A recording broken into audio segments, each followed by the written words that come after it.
Everybody, opinionated idiot here, and I just wanted to jump in and give you guys a update on the Idaho 4 Bryan Kohberger murder case. I was actually just scrubbing around on YouTube and I came across a video that was just loaded up on the Law and Crime Network referring to DM in the affidavit, which would be Dylan Mortensen. Some new information was just released through a source saying that DM or Dylan Mortensen said that she didn't call police right away because she thought that the noises that she heard was because of a loud party that may have been going on in the house. Now, I still have a lot of questions and a lot of issues with this particular theory, but let's pull up the video from Law and Crime Network. And of course, I always like to quote my sources because I don't want to say that I found this information myself, but I'm going to pull up the video. Let's watch through this together and see what we got. Welcome back, everybody. We have an update for you right now on the murder of 4 University of Idaho students. A source has provided more information about why a roommate who allegedly saw the murderer didn't call 911 right away. The roommate, referred to as DM in the probable cause affidavit, told the source that she thought noises she heard were from people in the house partying late into the night. The house on King Road was known for having lots of people in and out at all hours. 4 people were stabbed to death inside of that home in November, where 2 roommates actually survived. Now, DM, one of those roommates, told police that she opened her bedroom door at one point and saw a man walking by her wearing all black and a mask.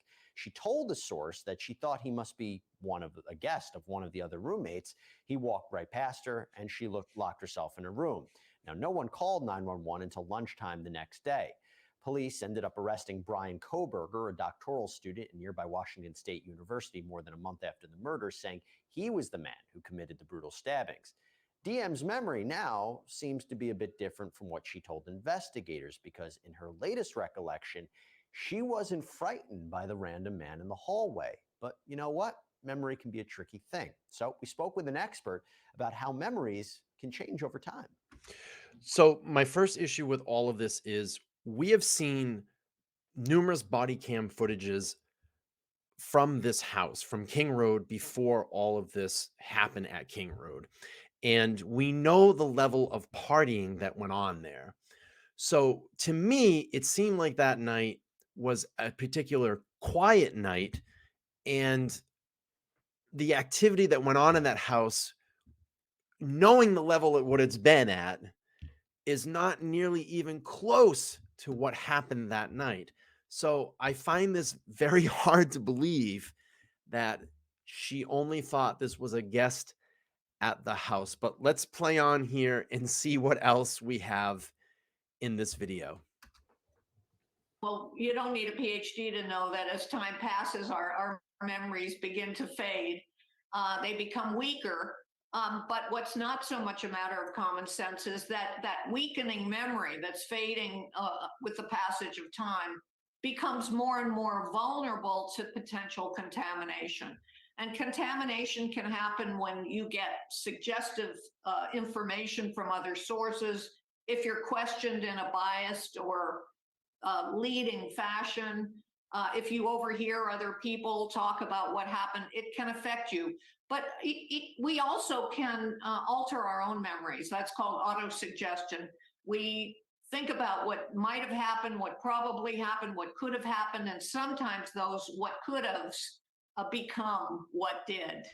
So I have to agree with this expert, but the thing that I go back to is in the affidavit, the quote that was from Dylan Mortensen that she said when she saw, why this just doesn't make any sense to me. She was so scared that she was in a frozen, shocked phase. And that's her quote in the affidavit. So I'm finding this very hard to believe now that she's just saying this was a regular party goer and someone that was partying in the house. I have multiple issues with this still, and you guys should too. Let me know what you think down there in the comments. Let's keep playing through this.